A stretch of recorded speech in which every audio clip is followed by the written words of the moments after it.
I feel, like I said earlier, I feel very privileged to have played the part in making change and changing people's lives.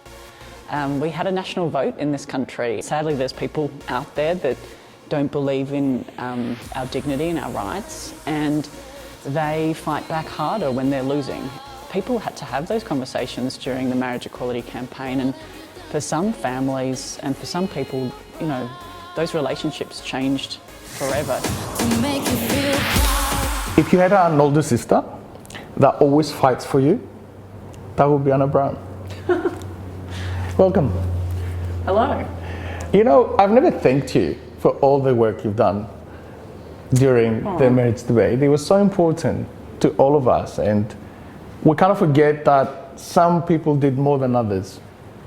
How do you feel? Is that still happening in your head? Is that gone? How is life after that? Well, you know, it's nearly 3 years, right? But it sometimes feels just, you know, like yesterday. But it was such an incredibly, you know, life-changing campaign, not just for me, but for so many people. We had a national vote in this country on an issue that, you know, for many of us who'd been working on LGBTIQ rights, you know, a lot of it had been sort of under the radar, or just to have this spotlight on our community, which wasn't pleasant in many ways, was really quite, it was difficult. Yeah, it was so difficult. Yeah. How did you fall into that role?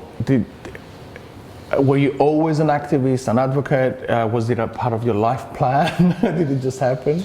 I've always had a passion for social justice. So whether it was, you know, refugees or homeless people or Indigenous Australians, I really wanted to make sure that I used my legal skills to make a difference. And even though I started work in the corporate sector, I pretty quickly realised that wasn't for me, that I wanted to use the law to affect change.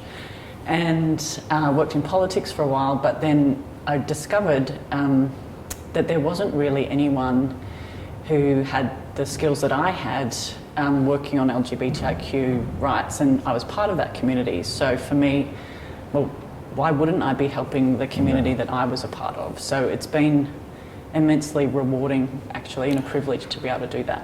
What was the first moment of LGBTQ plus pride in your life? What was that magical moment? I think everybody has that magic moment that a switch clicks and everything makes sense. Well, for me, it was actually, like so many people, and this is really, I think, demonstrates the importance of Mardi Gras. For me, it was at a Mardi Gras party, and just around, I moved to Sydney in my 20s, like so many of us do, and that's when I really discovered myself, and for the first time felt a part of a community and a sense of belonging, and this, what I realise now was this sense of liberation about who I was. And that was because of, you know, this incredible social movement, the festivity and the celebration that's just, you know, the DNA of Mardi Gras. Yeah. Is it still the same? Some people, I don't believe that for a minute, but some people say that Mardi Gras and the parties are not relevant anymore. What do you think? I mean, I think, you know, some people say success is when you can, as a queer person, go into a bar, and any bar, and just feel comfortable. Yeah. But I think there always will be a space for us to be the majority, not just the minority. And that's what's so beautiful about the spaces that Mardi Gras creates. And it's just, you know, just this rampant celebration of our, you know, our sexuality and our gender identity in the case of trans people. It's it's part of having a distinct identity as a community. I think that's what's important. What's the next box? If we had a long list of boxes that were like, okay, liberation, equality, what's the next thing we need to do? What's the next step in the stepped approach? Well, I mean, we've shifted the way we think about progress, I think, for our community on the discourse from a victim mentality to more this celebration of who we are, and that's where I think we need to stay. But we also have to be really wary, sort of in the right space, of regression.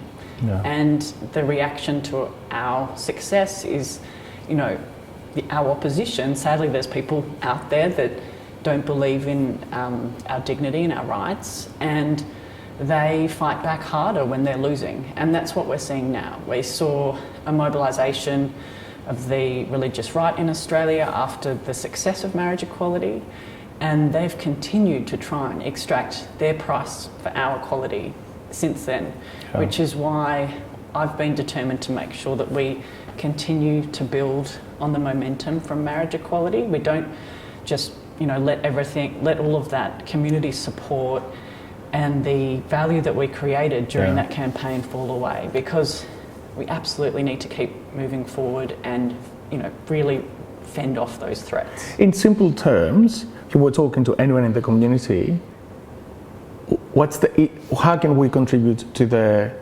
campaign? And I don't mean in terms of money, because some people have more, some people have less. But what, and I also don't mean about just adding a hashtag. What is that we can do? Well, I mean, with Equality Australia, which is what we've created since we ran the equality campaign for marriage, it really is about being a people-powered movement for change, and that's, as you said, contributing in ways that is that is natural for you and you're able to do, and that can be actually sharing messages and stories on social media. I think that's still a valuable thing to do, but it's actually some of the hardest things to do is having conversations with family, with friends, the sorts of conversations, face to face, that people had to have those conversations during the marriage equality campaign. And for some families and for some people, those relationships changed forever. Some, hopefully positively for many, but in some families and some friendship groups, that it really has negatively affected people. And that bravery, the bravery of those millions of conversations is something that needs to continue. And I think of all the people that voted no, and whether, what will it take to change their minds? And have they changed their mind since? I mean, the world hasn't ended. Yeah, exactly. The sky hasn't fallen in. We don't have, radical sex education in classrooms, all those ridiculous... Oh, I thought we did. All those ridiculous myths that were peddled by the no side haven't come to bear, and we need to, and we have to remember that there's people out there who are still on a journey, and those are the people that we're trying to shift, but also support and have our community be a part of that change together. You mentioned before the alt-right narrative, sometimes very religious narratives that are dominating the conversation, and which I think doesn't make sense in terms of numbers, because they're not that big in terms of numbers. Do you think that's coming from the States? As in, is it like a global movement, an anti-LGBTQ, an anti-women, an anti-rights movement that is controlled globally, or is it something that we need to look at locally? We need both. So it's very much a globally coordinated anti-LGBT movement. Like those organisations talk to each other. The US organisations resource and fund a lot of campaigns in different countries, including places in Africa. We have a really well-resourced opposition. But at the same time, if they're succeeding in Australia, they're tapping into sentiment that's already here. I'd like to think that Australia, and I do genuinely think Australia is very different to the US. We don't have the same level of religious conservatism here. We're not as religious as a country generally, but we have, we're a really successful multicultural country, and it's about having those conversations about, well, what does diversity and difference mean for us as a community, and how do we lift up everyone, and make sure that if you're a person of faith, if you're an LGBTIQ identifying person, if you're an LGBTIQ identifying person of faith, all of us can live together, coexist respectfully and peacefully.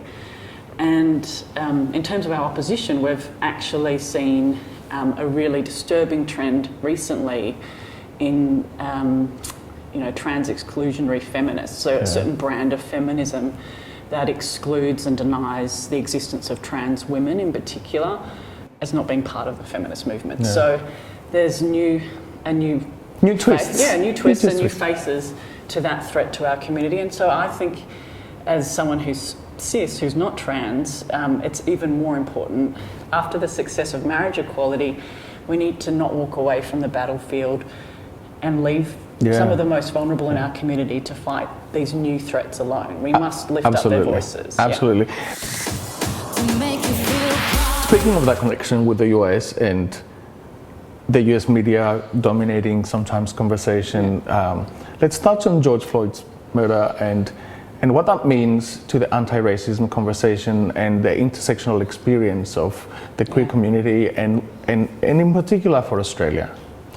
Well, you know, as we were just talking about, Australia is different from the US, but we are in the middle of a moment globally where we need to, as Australians, as LGBTIQ Australians, we need to stand up and stand in solidarity with everyone fighting for racial justice and fighting against police brutality. I mean, what is happening in the US is truly horrifying. But then when we go and shine a spotlight on Australia, we all know. Do we have a problem here? Yeah, let's look into that. Well, it looks different here, but we absolutely have a problem with over-incarceration, over-policing and deaths in custody for our Indigenous Australians. It's an appalling, tragic record of injustice, of, you know, human rights violations, of, you know, death at the hands of police. We must do better, and we must keep the pressure on our government to do better. And then when you look at the experiences of our LGBTIQ communities, there's also been a history of violence. Stonewall, for instance, I mean, we all know that Stonewall was, you know, in part there was trans women of colour at the forefront of Stonewall. And here we have in Australia, you know, this incredible moment that Mardi Gras was, this moment of resistance against police violence. So I think we need to capture that energy and reflect on, I think, the fragility of the relationship between our communities and the police, and the need to constantly, I guess, examine that issue of confidence. And we must work really hard. You know, even when the police they've made significant strides, but we have to keep building that confidence. We have to keep that sense of accountability about over-policing, police violence and over-incarceration, particularly of Indigenous people. No. If you were to go back in time and talk to a young Anna, would you be talking to her about all these things? Or what would be the advice you give her? Because that's quite heavy. Like, we've just gone into it's almost academic for some people. How do you simplify all that? No, I mean, I was always committed to making a difference. And I feel, like I said earlier, I feel very privileged to have played the part in making change and changing people's lives that I have. I want to make sure that we continue to lift up the voices in our communities that aren't heard, trans voices, intersex people, people of colour, and make sure that that's part of my legacy as well. What would you say to that young person? Like, what would be the words? So I would say to myself, throw away the shame. Yeah, back yourself, you know, believe in yourself, because you can and you will make a difference. And if you were to pick one area of improvement from this Pride to next year, what would it be? I think prides around the world are already doing this, but we need to make sure that we don't lose this moment, that we don't lose this opportunity to change the conversation and affect change around racial injustice and the experiences of Black and Indigenous people of colour, particularly those within our LGBTIQ communities. So that's what I think has to change right now. Thank you for coming and thank you for fighting. Thank you. See you soon.